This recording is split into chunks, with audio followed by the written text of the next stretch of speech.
2011 সালে যখন আমরা ক্ষমতায় এসেছিলাম 4.41 টাইম বেড়ে জিএসডিপি অর্থনৈতিক সাফল্য এখন প্রায় 20,31,000 কোটি টাকায়। এত সুদ, এত ইন্টারেস্ট শোধ করেও আমাদের নিজেদের ট্যাক্স রেভিনিউ ইনক্রিজ হয়েছে 2011 সাল থেকে আজ পর্যন্ত 5.33 টাইমস। ক্যাপিটাল এক্সপেন্ডিচার ইনক্রিজড হয়েছে 17.67%। Social sector expenditure 14.46 times more. Agriculture and allied sector increased হয়েছে 9.16 টাইমস মোর।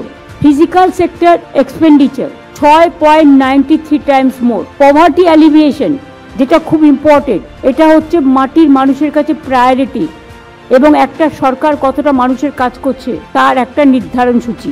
2013 থেকে 2023 সালের মধ্যেই আমরা 1,72,00,000 মানুষকে দারিদ্র্য সীমার নিচে ছিল ওপরে নিয়ে এসেছি।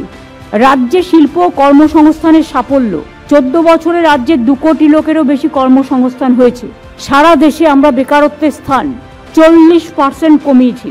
অর্থনৈতিক করিডোর 6টি হচ্ছে, এর মধ্যে 2 লক্ষ কোটি টাকার বেশি বিনিয়োগের সম্ভাবনা হয়েছে। এখানে 1 লক্ষ কর্মসংস্থান আরও তৈরি হবে।